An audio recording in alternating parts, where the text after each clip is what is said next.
Friends, welcome to Gurukul coaching academy. मैं हूं Sujata ma'am, आपका स्वागत करती हूं मेरे यूट्यूब चैनल सुजाताज गुरुकुल पे। देखो, हमने लास्ट वीडियो में स्टार्ट किया था ज्योमेट्री का फर्स्ट लेसन सिमिलैरिटी। उसमें से हमने प्रैक्टिस सेट 1.1 ऑलरेडी कंप्लीट किया है। प्रैक्टिस सेट 1.2 स्टार्ट करके उसमें से फर्स्ट 5 क्वेश्चन हमने सॉल्व किए थे। जिन्हीं बच्चों ने लास्ट वाले वीडियो देखे नहीं है उनके लिए खास उन वीडियो का जो लिंक है यहाँ पे हमने डिस्क्रिप्शन में प्रोवाइड किया है, जरूर जाके वहां पे चेक करना है। तो चलो आज स्टार्ट करते हैं प्रैक्टिस सेट 1.2 का 6th question, that is based on. और यहाँ पे देखो, ये हमारा 6th क्वेश्चन है। अभी तुम लोगों ने अगर लास्ट का वीडियो एकदम ध्यान से पढ़ा है, अच्छे से पढ़ा है, तो आपको यहाँ पे समझ में आया रहेगा कि this question is based on angle bisector theorem. अभी यहाँ पे मैंने ऐसे पढ़ाया है आपको कि आप डायग्राम देख के पहचान सकते हैं कि यहाँ पे कौन सा थ्योरम अप्लाई होगा। तो यहाँ पर भी देखो, डायग्राम में हमें दिख रहा है कि यहाँ पे बाइसेक्टर है, तो बट ऑब्वियसली यहाँ पे जाएगा एंगल बाइसेक्टर थ्योरम। तो सबसे पहले ये डायग्राम में ये क्वेश्चन हम पढ़ने वाले क्या है, find QP using given information in the figure. अभी यहाँ पे ये डायग्राम है, इसमें कुछ लाइन सेगमेंट की हमें लेंथ दी है और यहाँ पे ये सिंबल से हम देख सकते हैं कि ये NQ बाइसेक्टर है। अभी आप लोग बोलोगे मैम क्वेश्चन में तो दिया नहीं है ये एंगल बाइसेक्टर है। जब तक क्वेश्चन में देते नहीं है कि एंगल बाइसेक्टर है तो तब तक हम एंगल बाइसेक्टर थ्योरम यूज नहीं करते। तो यहाँ पे कैसे, तो यहाँ पे आप डायग्राम में देख सकते हो कि एंगल N के NQ रे NQ के वजह से यहाँ पे दो पार्ट है और वो सेम साइन से दिखाई गई। इसका मतलब ये दोनों एंगल, ये वाला और ये वाला, ये दोनों एंगल कॉन्ग्रुएंट है। इसका मतलब ये NQ बाइसेक्टर का काम कर रहा है।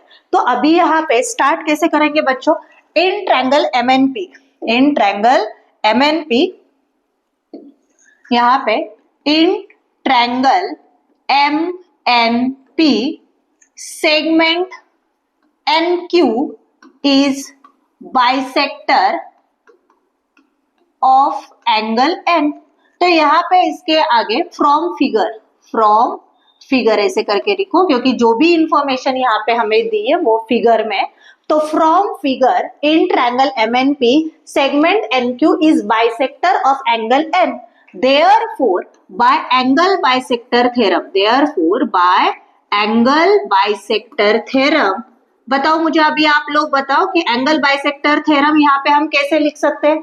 How can we apply angle bisector theorem to this diagram. तो यहाँ पे देखो कैसे सिखाया था मैंने, MN upon NP। Okay, MN upon NP। अभी जो बच्चे यहाँ पे नए, यहाँ पे देखो एंगल बाइसेक्टर थ्योरम, अभी ये बाइसेक्टर कौन से साइड पे है, MP साइड पे जाता है। तो MP साइड यहाँ पे रेशो में नहीं लोगे, तो यहाँ पे रेशो आएगा सिर्फ MN upon NP is equal to, अभी सेकेंड रेशो हम क्या लिखेंगे, अभी यहाँ पे MN लिखा है ना, तो MN के करस्पॉन्डिंग हम लेंगे MQ और नीचे क्या है NP, तो NP का करस्पॉन्डिंग हम यहाँ पे लेंगे QP। अभी कुछ नहीं करना है, जो भी वैल्यूज हमें डायग्राम में फिगर में दी है वो यहाँ पे सब्स्टिट्यूट करो और कैलकुलेशन करो। अभी यहाँ पे MN हमें दिख रहा है 25, NP यहाँ पे दिख रहा है 40 इज इक्वल टू MQ हमारे पास है 14 और QP हमें क्वेश्चन है फाइंड आउट करने के लिए। तो यहाँ पे देखो क्या किया मैंने, सिर्फ डायग्राम का डिस्क्रिप्शन लिखा, from figure in triangle MNP segment NQ is bisector of angle N। So by angle bisector, अभी बाइसेक्टर है तो यहाँ पे एंगल बाइसेक्टर थ्योरम अप्लाई कर सकते हो। तो by angle bisector theorem you can write the equal ratios, then given values you have to substitute। Okay, तो MN था 25, NP था 40, MQ था 14 और QP हमें यहाँ पे फाइंड आउट करना है। तो अभी क्या करोगे बच्चों, तो सिंप्लीफिकेशन के लिए यहाँ पे होगा क्रॉस मल्टीप्लीकेशन। तो 25 into QP is equal to 14 into 40, बराबर, ये था क्रॉस मल्टीप्लिकेशन। अभी नेक्स्ट स्टेप कैसे करोगे बच्चों, अभी ये QP का वैल्यू फाइंड आउट करना है, QP का वैल्यू मुझे फाइंड आउट करना है। तो QP इज इक्वल टू ये मल्टीप्लाई 25 राइट साइड में डिवाइड जाएंगे, जिसको बोलते हैं हम ट्रांसपोजिंग। ये मल्टीप्लाई 25 राइट साइड में डिवाइड गए। तो यहाँ पे देखो 40 और 25 को हम 5 से रिड्यूस कर सकते हैं, 5 8 जा 40, 5 5 जा 25। अभी यहाँ पे 5 से ना हम 14 को डिवाइड कर सकते हैं ना 8 को डिवाइड कर सकते हैं। तो यहाँ पे 14 8 जा करो, 8 4 जा 32, 8 and 3 11 डिवाइडेड बाय 5, तो 112 डिवाइडेड बाय 5। तो ये क्या होगा, 5 1 जा 5, 5 2 जा 10, यहाँ पे रिमाइंडर बचा 1। अभी यहाँ पे 5 2 जा 10, अभी डेसिमल देके 2 रिमाइंडर आया और फिर 20, तो 22.4 यहाँ पे आपकी आ गई क्यूपी की वैल्यू। अभी जिन्हीं बच्चों को ये मेथड डिवीजन की मेथड नहीं आती तो वो ये जो सिंपल वाला मेथड है वो यहाँ पे यूज कर सकते हैं। 5 2 जा 10, यहाँ पे 1 आया, ऊपर से आया 2, 5 2 जा 10, यहाँ पे रिमाइंडर हुआ 2। अभी 2 को तो डिवाइड नहीं कर सकते तो डेसिमल देके यहाँ पे 0 बढ़ा है, तो 5 4 जा 20। इस तरह से हमारे पास क्यूपी की वैल्यू है 22.4। आया समझ में? 22.4 ये था हमारा 6 क्वेश्चन। आई होप तुम लोगों को ये समझ में आया रहेगा। अभी चलते हैं क्वेश्चन नंबर 7 की तरफ। क्वेश्चन नंबर 7 की तरफ देखो, अभी यहाँ पे आपको डायग्राम देख के पहचानना है कि यहाँ पे क्या दिया हुआ है। तो आप यहाँ पे देख सकते हैं कि यहाँ पे 3 पैरेलल लाइंस दिए, तो बट ऑब्वियसली यहाँ पे प्रॉपर्टी आ जाएगा, property of 3 parallel lines and their transversal. तो यहाँ पे कौन किसको पैरेलल है? अभी यहाँ पे देखो क्वेश्चन में दिया है, in figure if AB is parallel to CD is parallel to EF then find X and A। यहाँ पे बच्चे गलती क्या करते हैं? X का फाइंड आउट करते हैं और AE निकालना भूल जाते हैं। तो ऐसे नहीं करना, क्वेश्चन में हमें X का भी वैल्यू फाइंड आउट करना है और AE भी फाइंड आउट करना है। तो चलो यहाँ पे हमें क्या दिया हुआ है? यहाँ पे क्या दिया हुआ है सॉल्यूशन में? AB पैरेलल दी है, CD पैरेलल दी है, FE। ये कहां से लाया बच्चों? हमने गिवन में था। किसमें था? गिवन में था। तो यहाँ पे हम देख सकते हैं यहाँ पे 2 ट्रांसवर्सल है, तो बाय यहाँ पे कौन सी प्रॉपर्टी आएगी? By property of 3 parallel lines, 3 parallel lines and their transversal. तो यहाँ पे प्रॉपर्टी कैसे अप्लाई करना है मुझे? कैसे अप्लाई करनी है? अभी यहाँ पे देखो, ये 3 पैरेलल लाइंस है बराबर, और ये उनकी ट्रांसवर्सल है। तो ये जो है ना, ये क्या है? इंटरसेप्ट है। तो हम रेशो किसका लेते हैं? इंटरसेप्ट का। तो ये जो फर्स्ट ट्रांसवर्सल है, इस पे कौन से इंटरसेप्ट बने? BD and DF। तो इनका एक रेशो आएगा BD upon DF is equal to दूसरे ट्रांसवर्सल से कौन से इंटरसेप्ट बने? ये 2 इंटरसेप्ट। तो यहाँ पे AC अपॉन C ये हुआ property of 3 parallel line and their transversal. अभी यहाँ पे वैल्यू सब्स्टिट्यूट करो। BD कितना दिया हुआ है? 8 दिया हुआ है। DF कितना दिया हुआ है? 4 दिया हुआ है। AC कितना दिया है? 12। तो CE that is X you have to find out. X यहाँ पे हमें क्या करना है? फाइंड आउट करना है। तो चलो यहाँ पे सिंप्लीफिकेशन करते हैं, बट ऑब्वियसली यहाँ पे होगा क्रॉस मल्टीप्लीकेशन। तो 8 into X is equal to 12 into 4। 12 into 4। तो अभी यहाँ पे कैसे होगा? हमें x की वैल्यू फाइंड आउट करनी है ना बच्चों, x की वैल्यू फाइंड आउट करनी है। तो बट ऑब्वियसली ये मल्टीप्लाई ए राइट साइड में जाके डिवाइड हो जाएंगे। तो x is equal to 12 multiply by 4 divided by 8। आया समझ में? देखो क्या किया, मल्टीप्लाई 8 राइट साइड में, डिवाइड लेके गए। अभी करो सिंप्लीफिकेशन, 4 1 जा 4, 4 2 जा 8। अभी 12 को कौन डिवाइड करेगा? 2। तो ये सिंपल है, 2 1 जा 2, 2 6 जा 12। तो यहाँ पे x की वैल्यू यहाँ पे हमारे पास आ चुकी है। यहाँ पे x की वैल्यू, सॉरी यहाँ पे 2 नहीं, यहाँ पे हमें 6 लिखना चाहिए। x का वैल्यू हमारे पास आ जाता है 6। अभी x निकाल दिया, अभी यहाँ पे x निकाल दिया तो बहुत बच्चे समझ जाते कि क्वेश्चन कंप्लीट हुआ। नहीं बच्चों, क्वेश्चन ठीक से पढ़ना है। x का वैल्यू तो निकालना ही है, लेकिन x के बाद हमें AE का भी वैल्यू पूछा है। तो यहाँ पे फ्रॉम फिगर हमें AE कैसे मिलेगा? देखो AE निकालना है, तो AE कैसे मिलेगा? AC plus CE। अभी AC का वैल्यू यहाँ पे अगर तुम 2 सेगमेंट का एडिशन करना है तो यहाँ पे कोलिनियरिटी लिखना नहीं भूलना है। तो A dash C dash E। Okay, तो अभी यहाँ पे देखो AC का वैल्यू कितना है? यहाँ पे 12 है। CE का वैल्यू कितना है? X है। लेकिन अभी मेरे पास X तो है, तो 12 प्लस X यानी कि 6। तो 12 प्लस 6 यहाँ पे हो जाता है 18। इस तरह से AE की वैल्यू हमारे पास है 18। आया समझ में बच्चों? कितना सिंपल है। देखो ये एक्सरसाइज बहुत ही ज्यादा सिंपल है, लेकिन उतना ही ज्यादा इंपॉर्टेंट भी है। इसमें से बहुत सारे क्वेश्चन हमें बोर्ड एग्जाम में पूछे जाते हैं, तो ये एक्सरसाइज एकदम अच्छे से प्रिपेयर करना है बच्चों। आया समझ में? तो ये था हमारा क्वेश्चन नंबर 7। एकदम सिंपल क्वेश्चन था। 6 भी सिंपल था, क्वेश्चन नंबर 7 भी सिंपल है। Now we will turn to question number 8। अभी यहाँ पे आप मुझे बताओ, डायग्राम देख के पहचानना है यहाँ पे कौन सी प्रॉपर्टी अप्लाई होगी।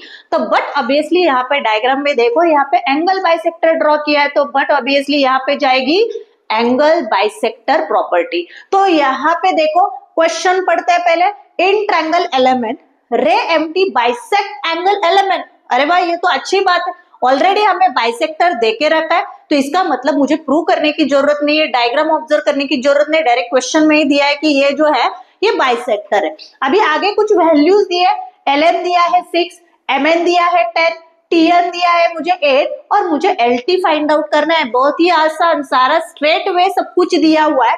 तो यहाँ पे सबसे पहले हम डिस्क्रिप्शन लिखेंगे इन ट्रायंगल एलएमएन। अभी यहाँ पे कौन किसका बाइसेक्टर है, तो यहाँ पे रे एम्प्टी, रे देखो यहाँ पे चेक करना है, रे एम्प्टी इज अ कौन है, बाइसेक्टर है, किसका, bisector of angle M, M का बाइसेक्टर है। तो चलो अभी यूज करना है एंगल बाइसेक्टर थ्योरम। तो by angle bisector theorem, by angle bisector theorem कैसे अप्लाई होगी, अभी आप मुझे बताओ। मैंने क्या क्लू बताया था, जिसमें जिस साइड से बाइसेक्टर जा रहा है वो साइड यहाँ पे रेशो में नहीं लेनी है। तो पहला रेशो जो होता है वो साइड का रेशो होता है, 3 साइड में से 2 साइड लेनी है, जिससे बाइसेक्टर जाता है वो साइड यहाँ पे नहीं लोगे, तो बचेगी क्या, एलएम एंड एमएन। तो एलएम अपॉन एमएन ये हुआ साइड का रेशो इज इक्वल टू, अभी राइट साइड का रेशो क्या लोगे, अभी ऊपर मैंने एलएम लिया है, तो एलएम के सामने कौन है यहाँ पे, एलटी। अभी नीचे क्या लिया है, एमएन, तो एमएन के सामने यहाँ पे कौन है, यहाँ पे टीएन। ये हुआ हमारा प्रॉपर्टी ऑफ एंगल बाइसेक्टर। अभी यहाँ पे क्या करोगे, यहाँ पे क्या करोगे, बट ऑब्वियसली वैल्यू सब्स्टिट्यूट करना है जो भी हमें क्वेश्चन में प्रोवाइड किया। तो यहाँ पे एलएम दिया है मुझे 6, एमएन दिया है यहाँ पे 10 इज इक्वल टू, एलटी मुझे पूछा है क्वेश्चन में, थोड़ा अच्छे से लिखते हैं, 6 अपॉन यहाँ पे आएगा 10 is equal to, LT question में पूछा है तो एलटी एज इट इज, और टीएन यहाँ पे दिया हुआ है 8। अभी क्या करना है बच्चों, आपका फेवरेट काम यहाँ पे होगा क्रॉस मल्टीप्लीकेशन। तो therefore 6 into 8 is equal to 10 into LT। अभी मुझे क्या करना है, यहाँ पे LT का वैल्यू फाइंड आउट करना है। तो आप यहाँ पे LT एज इट इज लिखोगे, ये मल्टीप्लाई 10, यहाँ पे 6 मल्टीप्लाई बाय 8 को डिवाइड जाएंगे, बराबर बराबर। LT इज इक्वल टू, देखो LT को मैंने एज इट इज रखा है, मल्टीप्लाई बाय 10 यहाँ पे डिवाइड, और सिर्फ साइड से एक्सचेंज करके लिखा है। ओके, क्योंकि जो क्वेश्चन होता है, जो मुझे फाइंड आउट करना है, it should be always on left side. तो यहाँ पे LT is equal to 6 multiply by 8 divide by 10। तो यहाँ पे LT इज इक्वल टू 6 8 जब 48 डिवाइडेड बाय 10, और आपको यहाँ पे पता है जब भी डिवाइडेड बाय 10 होता है तो ये आंसर होगा 4.8। कितना होगा, 4.8। ये था हमारा LT का वैल्यू जो हमें क्वेश्चन में पूछा है। तो चलो ये भी था हमारा 2 मार्क्स का क्वेश्चन, बहुत ही सिंपल, बहुत ही आसान। ओके, एक बार अगर समझ लोगे तो एग्जाम तक नहीं भूलोगे। आया समझ में? तो चलो ये था question number 8। Now we will go to the question number 9। अभी यहाँ पे देखो, डायग्राम देखो और जरा सोचो कौन सा प्रॉपर्टी यहाँ पे अप्लाई होगा। फिर से एंगल बाइसेक्टर थ्योरम। देखो कितने सारे क्वेश्चन एंगल बाइसेक्टर थ्योरम पे थे, तो ये भी क्वेश्चन हमारा एंगल बाइसेक्टर थ्योरम पे ही होगा। यहाँ पे आप देख सकते हो, यहाँ पे ये एंगल बाइसेक्टर थ्योरम के साइंस है, और क्वेश्चन में भी दिया है कि segment BD bisect angle ABC. तो चलो यहाँ पे स्टार्ट करते हैं। कैसे स्टार्ट करना है, इन ट्रायंगल, अभी कौन सा ट्रायंगल यहाँ पे दिया हुआ है, ABC. In triangle ABC segment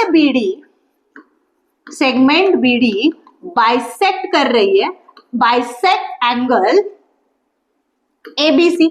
ये कहां से लाया मैंने, ये तो गिवन था क्वेश्चन में, बराबर। तो बाइसेक्टर है तो किसका वेट कर रहे हो, यूज करो by property of angle bisector theorem, angle bisector theorem. तो कैसे लिखोगे, कैसे, यही स्टेप इंपॉर्टेंट है। अगर एंगल बाइसेक्टर थ्योरम यूज कर रहे तो वो यूज करने आनी चाहिए। तो यहां से अच्छे से देख लो कि हाउ कैन वी यूज। तो AB अपॉन BC, ये रेशो होगा साइड का, AB अपॉन BC। अभी कौन सी साइड यहाँ पे मैं नहीं यूज कर सकती, जिसपे बाइसेक्टर है। देखो BD bisector is on AC, तो यहाँ पे AC नहीं यूज करोगे, सिर्फ AB अपॉन BC। अभी राइट साइड का जो रेशो, अभी पहले ऊपर न्यूमरेटर में अगर AB ले रहे हो तो AB के करस्पॉन्डिंग AD है और नीचे BC के करस्पॉन्डिंग CD है, तो AB के करस्पॉन्डिंग यहाँ पे AD और BC के करस्पॉन्डिंग यहाँ पे CD। आया समझ में? अभी यहाँ पे वैल्यूज सब्स्टिट्यूट करो। यहाँ पे क्वेश्चन क्या है, देखो वैल्यूज हमें यहाँ पे स्ट्रेट फॉरवर्ड नहीं दी, इन टर्म्स ऑफ x दिया है और क्वेश्चन पूछा है find the value of x। तो आसान है बच्चों, यहाँ पे अच्छे से देख लो। AB का वैल्यू कितना है, यहाँ पे x है। BC कितना दिया है, x प्लस 5 है, तो इसको ब्रैकेट में दो टर्म है इसलिए ब्रैकेट में। AD कितना दिया हुआ है, x माइनस 2 दिया हुआ है, और CD कितना दिया हुआ है, x प्लस 2 दिया हुआ है। देखो ऐसे वैल्यू सब्स्टिट्यूट करनी है। अभी मुझे सिंप्लीफिकेशन करना है बच्चों। क्या करना है, सिंप्लीफिकेशन। अभी क्रॉस मल्टीप्लीकेशन होगा तो x multiply by x plus 2 बराबर x multiply by x plus 2 equal to, बीच वाला साइन आएगा इक्वल टू, और राइट साइड पे होगा x प्लस 5 और सेकेंड ब्रैकेट में होगा x माइनस 2। अभी आपको पता है, हमने 7th 8th स्टैंडर्ड में सीखा है कि हाउ टू मल्टीप्लाई ब्रैकेट्स। तो यहाँ पे x इंटू एक्स यहाँ पे हो गया एक्स स्क्वायर, x इंटू 2 हुआ 2x। अभी सारा प्लस में ही था तो साइन का कुछ इशू नहीं, यहाँ पे सारा सब कुछ प्लस में आया। अभी यहाँ पे देखो ये ब्रैकेट इस ब्रैकेट को मल्टीप्लाई कर रहा है। अभी जो ब्रैकेट मल्टीप्लाई कर रहा है उसमें भी दो टर्म्स है, तो यहाँ पे पहले जाएगा x मल्टीप्लीकेशन को, तो x ने x को मल्टीप्लाई किया, ये हुआ एक्स स्क्वायर। x माइनस 2 को मल्टीप्लाई करेगा तो ये हो गया माइनस 2x। आया समझ में? अभी किसकी बारी है, प्लस 5 का अभी मल्टीप्लीकेशन होगा इस ब्रैकेट के साथ, तो plus 5 into x plus 5x plus 5 into minus 2, plus minus का मल्टीप्लीकेशन है तो यहाँ पे माइनस आ जाएगा और 5 2 जा 10। ये था मेरा मल्टीप्लीकेशन। ये स्टेप अच्छे से प्रिपेयर करनी है, प्रैक्टिस करनी है। एक्स स्क्वायर प्लस 2x, अभी यहाँ पे एक्स स्क्वायर, यहाँ पे देखो minus 2x plus 5x like terms है, तो माइनस 2x प्लस 5x ये हो गया हमारा 3x माइनस 10। आया समझ में? अभी करो। अभी यहाँ पे देखो एक्स स्क्वायर कैंसिल हुआ क्योंकि ये प्लस एक्स स्क्वायर है, इधर आ जाओ तो वो माइनस एक्स स्क्वायर होके कैंसिल, उसके पहले मैंने कैंसिल कर दिया। अभी यहाँ पे 2x, अभी ये प्लस 3x है, लेफ्ट में आके क्या हो जाएगा माइनस 3x, और यहाँ पे बचेगा माइनस 10। अभी यहाँ पे 2x माइनस 3x, 2x में से 3x तो नहीं जाते तो 3x माइनस 2x क्या, अभी यहाँ पे आया माइनस 1x। कितना आया, minus 1x is equal to minus 10। अभी लेफ्ट राइट दोनों साइड पे माइनस है तो minus minus get cancel, 1x यानी कि ओनली x, तो x का वैल्यू यहाँ पे हमारा आ चुका है 10। बड़ा इंपॉर्टेंट क्वेश्चन है, x का वैल्यू यहाँ पे फाइंड आउट करना है। यूनिट टेस्ट में पूछा जा सकता है, टर्म में, प्री बोर्ड्स में, फाइनल एग्जाम में भी पूछा जा सकता है, तो प्रिपरेशन करो। आया समझ में? ये था हमारा क्वेश्चन नंबर 9 जिसमें पूछा था x का वैल्यू। आया समझ में? अभी ये जो क्वेश्चन था, okay, it is very similar to previous question, लेकिन यहाँ पे सिर्फ जो वैल्यूज दी थी वो इन टर्म्स ऑफ x दी थी। तो ये जो दो स्टेप है इनकी अच्छे से प्रैक्टिस कर लेना, 2-3 बार यहाँ पे ये क्वेश्चन सॉल्व करोगे तो आसानी से कर सकोगे। तो चलो नेक्स्ट क्वेश्चन लेते हैं, क्वेश्चन नंबर 10। हाँ, ये तो एक्टिविटी बेस्ड क्वेश्चन है, यहाँ पे हमें कुछ करने की जरूरत नहीं, सब कुछ किया है तो वो क्वेश्चन में करके दिया है, सिर्फ हमें कुछ फिल इन द ब्लैंक्स दिए वो हमें यहाँ पे फिल करनी है। तो देखो चलो हम यहाँ पे सॉल्व करते हैं। पहले क्वेश्चन पढ़ते हैं। In figure 1.44 x is any point in the interior of triangle. x a triangle के अंदर है, point x is joint to the vertices of triangle. अभी यहाँ पे देखो x d के साथ कनेक्ट किया, इधर e के साथ कनेक्ट किया, इधर f के साथ, यानी कि वर्टिसेस के साथ कनेक्ट किया है। अभी यहाँ पे PQ is parallel to D, then QR is parallel to EF, और then fill in the blanks to prove that ये जो PR है, PR is parallel to DF। अगर आप ये जो तीनों ट्रायंगल है, ये फर्स्ट, ये सेकंड और ये थर्ड, ये तीन ट्रायंगल अगर सेपरेट करोगे तो फर्स्ट और थर्ड में, ओके, फर्स्ट और थर्ड में पैरेलल दिया है और सेकंड ट्रायंगल में मुझे प्रूव करना है कि ये PR DF को पैरेलल है कि नहीं। तो यहाँ पे देखो मैंने जैसे बोला इसको सेपरेट करते, यहाँ पे देखो ये ऐसा है, ओके, ये ऐसा डायग्राम होगा बराबर। यहाँ पे x है, यहाँ पे ये D है, यहाँ पे E है, और ये PQ जो कि पैरेलल है DE को। देखो दिया है in triangle XDE, in triangle XDE। देखो इन ट्रायंगल एक्सडी जो मैंने बोर्ड पे निकाला है XDE। ओके, कौन किसको पैरेलल है? ये जो PQ है, ये जो PQ है, PQ किसको पैरेलल है? DE को पैरेलल है। तो यहाँ पे हम क्या कर सकते हैं? हमने सीखा, अभी डायग्राम देखो, डायग्राम से आपको समझ में आएगा कि ट्रायंगल में एक साइड, ओके, एक जो सेगमेंट है वो ट्रायंगल के साइड को पैरेलल है, तो यहाँ पे हम यूज करते हैं बीपीटी। तो यहाँ पे ऑलरेडी दिया है in triangle XD PQ parallel D। तो ये कहाँ से लाया? तो ये लाया गिवन से। यहाँ पे क्या लिखोगे? गिवन। क्या लिखोगे? गिवन। अभी यहाँ पे बीपीटी क्या होगा? देखो, XP अपॉन DP, यहाँ पे आएगा आप लोगों का XP upon DP is equal to, अभी XP के सामने कौन है? XQ है, बराबर। तो यहाँ पे आएगा XQ, बाकी का सब कुछ दिया हुआ है, रीजन में लिखा है basic proportionality theorem, that is BPT. अभी दूसरे वाले ट्रायंगल में हम चलते हैं। दूसरा वाला को ट्रायंगल कौन सा दिया है? ये नीचे वाला कौन सा? XEF। तो ये ऐसा है, स्ट्रेट फॉरवर्ड एकदम सीधा दिया हुआ है। ये है QR, यहाँ पे ये X पॉइंट है और ये है EF। अभी यहाँ पे दिया हुआ है कि QR EF को पैरेलल है।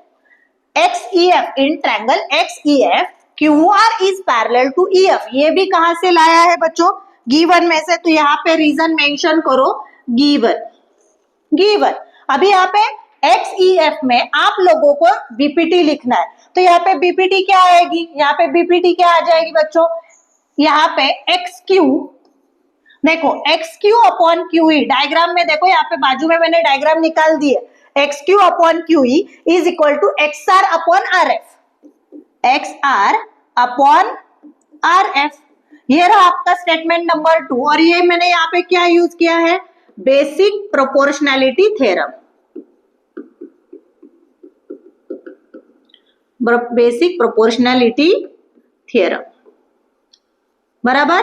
ओके, आया समझ में? अभी यहाँ पे देखो, अगर स्टेटमेंट 1 मींस फर्स्ट वाले ट्रायंगल का बीपीटी अगर थर्ड वाले ट्रायंगल के बीपीटी के साथ अगर तुम कंपैरिजन करोगे, तो ये जो XQ अपॉन QE, ये रेशो दोनों में कॉमन है। XQ अपॉन QE, ये दोनों रेशो कॉमन है।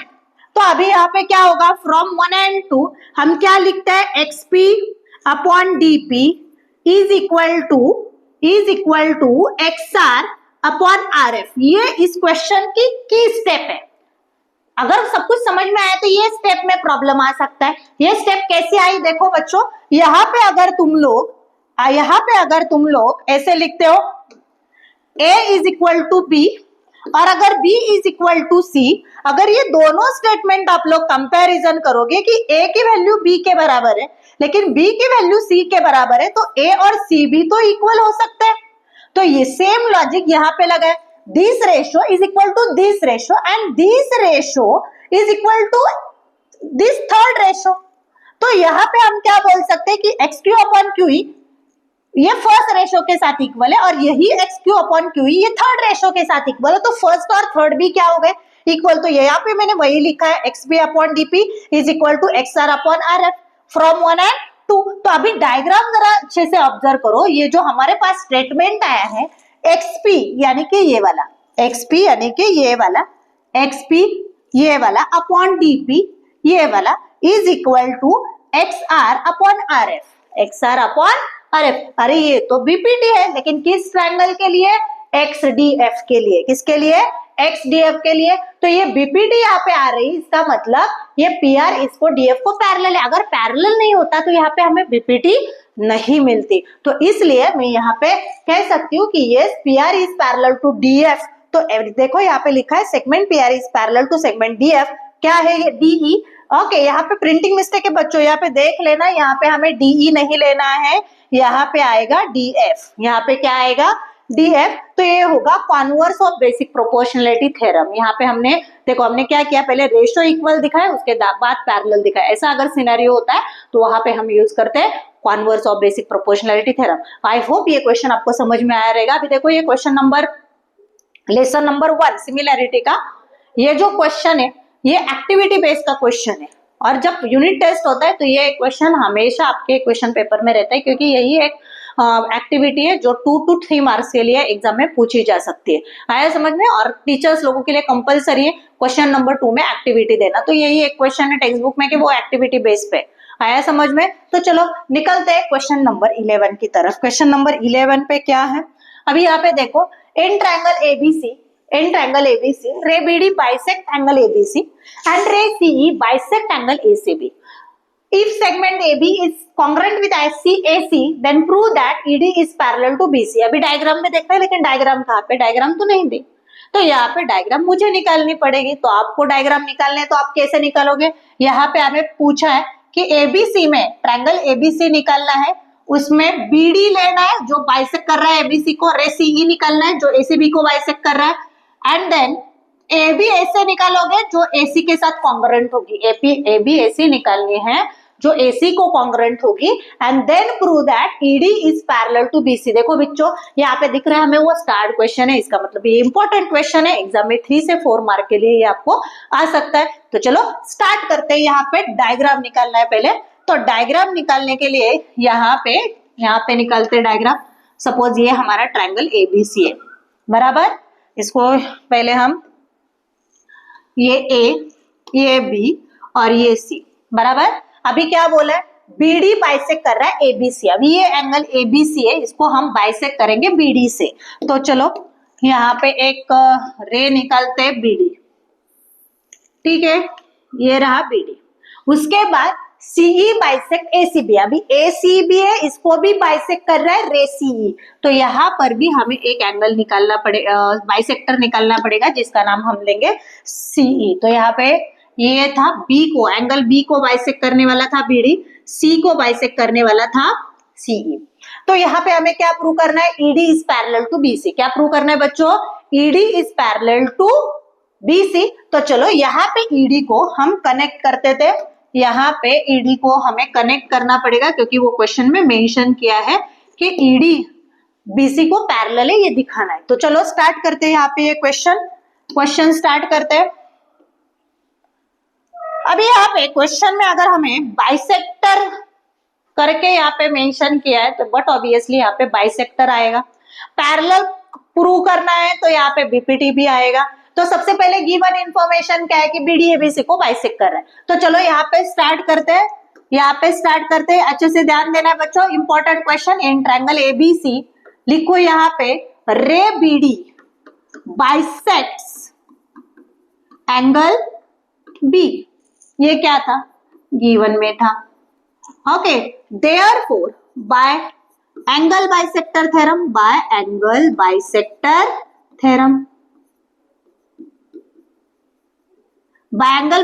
थ्योरम यहाँ पे क्या होगा अभी बताओ मुझे। यहाँ पे मैं सेपरेट डायग्राम निकालती हूँ। ये है तुम लोगों का ट्रायंगल एबीसी, बराबर। ये है ट्रायंगल एबीसी और ये हमारा बीडी बाइसेक्टर। तो यहाँ पे AB upon BC is equal to, अभी AB के सामने कौन है, AD है, और नीचे BC के सामने यहाँ पे कौन है, CD है। तो ये रहा मेरा स्टेटमेंट नंबर 1। अभी यही हम लिखेंगे CE बाइसेक्टर के बारे में। तो यहाँ पे मैं लिखती हूँ सिमिलरली। ओके, तो यहाँ पे रे CE बाइसेक्ट्स एंगल C। ये भी कहां से लाया मैंने, गिवन से लाया, बराबर। तो therefore by angle bisector theorem. तो चलो बच्चों, आप मुझे बताओ, अभी ये है आप लोगों का ट्रायंगल एबीसी। अभी इस बार C का बाइसेक्टर निकाला है यहाँ पे C। तो यहाँ पे एंगल बाइसेक्टर थ्योरम क्या होगा, AC upon BC is equal to, अभी AC ऊपर है तो AC के करस्पॉन्डिंग यहाँ पे है AE और BC के करस्पॉन्डिंग यहाँ पे है BE। ये समझना इंपॉर्टेंट है कि हाउ टू राइट रेशियोज, बराबर आया समझ में। ये रहा हमारा स्टेटमेंट नंबर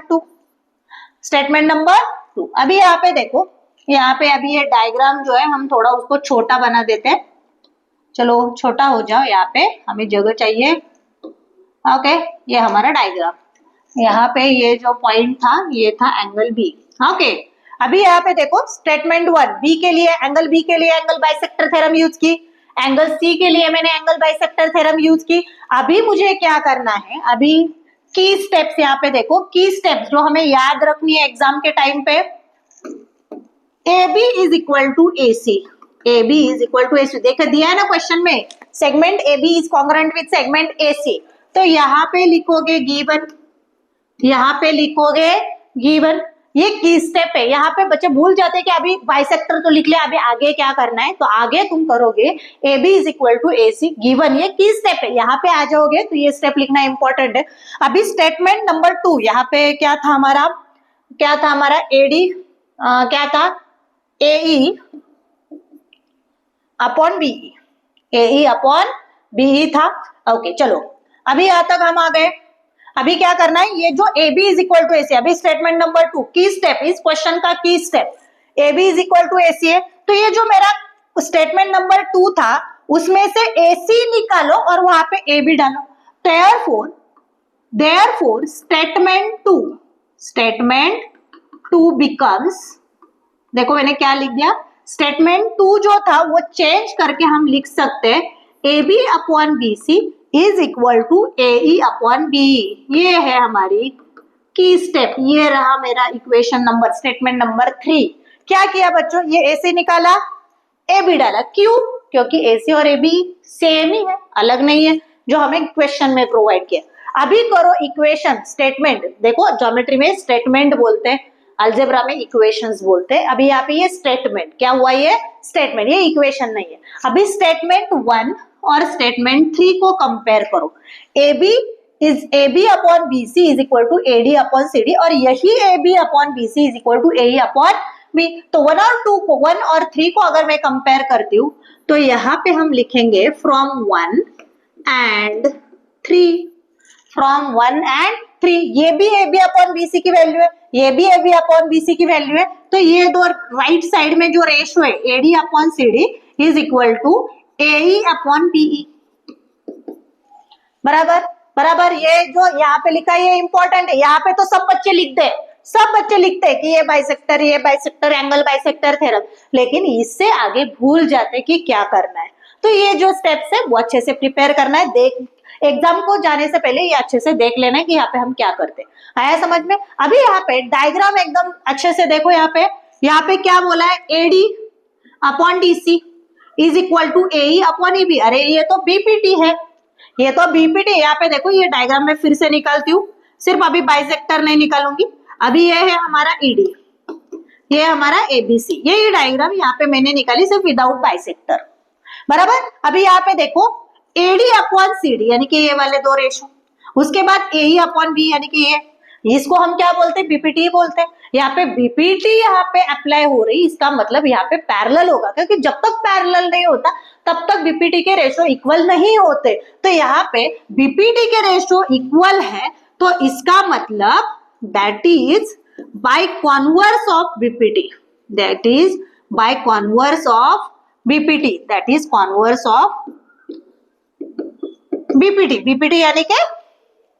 यानी के बेसिक प्रोपोर्शनलिटी थ्योरम। तो यहाँ पे हम क्या कह सकते हैं कि ED is parallel to BC is proved, ये था हमें प्रूव करना, आया समझ में। ये इतना पार्ट बहुत इंपॉर्टेंट है, ये तो कर जाते हैं बच्चे, एकदम आसानी से करते हैं, उनको याद रहता है कि BD बाइसेक्टर है तो वहां पे angle bisector theorem, CE bisector है तो वहां पे एंगल बाइसेक्टर थ्योरम, लेकिन ये इसी के आगे, इस स्टेप के आगे भूल जाते हैं। तो एग्जाम से जाने से पहले ऐसे कुछ क्वेश्चंस रहते हैं पूरे टेक्स्ट बुक में कि उनको मार्क करके रखना है कि एग्जाम के जाने से पहले ये मुझे देखना है, एग्जाम को जाने से पहले मुझे ये देख के जाना है। तो ऐसे क्वेश्चंस होते हैं, तो ध्यान से प्रिपेयर करना है इनको। तो ये था हमारा क्वेश्चन नंबर 11, जो कि था last question of practice set 1.2, last question of practice set 1.2। I hope बच्चों आपको ये प्रैक्टिस सेट 1.2 एकदम आसान, एकदम इजी लग रहा होगा, क्योंकि प्रॉपर्टीज बहुत सिंपल थी। अगर आप प्रॉपर्टीज अच्छे से पढ़ते हो, थ्योरम्स अच्छे से पढ़ते हो, तो ये एक्सरसाइज बिल्कुल ही आसान है, सिंपल है। ओके, एग्जाम के लिए मार्क स्कोरिंग देने वाला प्रैक्टिस सेट है, आया समझ में। तो नेक्स्ट वीडियो में हम स्टार्ट करेंगे प्रैक्टिस सेट 1.3, जो कि based on test of similarity है। वहां आगे के जो टॉपिक है उसमें हम सीखेंगे the test okay we use to show the triangles similar. तो ये सीखेंगे हम नेक्स्ट वीडियो में। अगर ये वीडियो आपको अच्छा लग रहा है तो यहाँ पे लाइक करना है, अपने फ्रेंड्स के साथ शेयर करना है, और ऐसे ही नए नए वीडियो देखने के लिए सुजातास गुरुकुल को सब्सक्राइब करना ही है। तो चलो मिलते हैं नेक्स्ट वीडियो में, तब तक के लिए बाय एंड टेक केयर।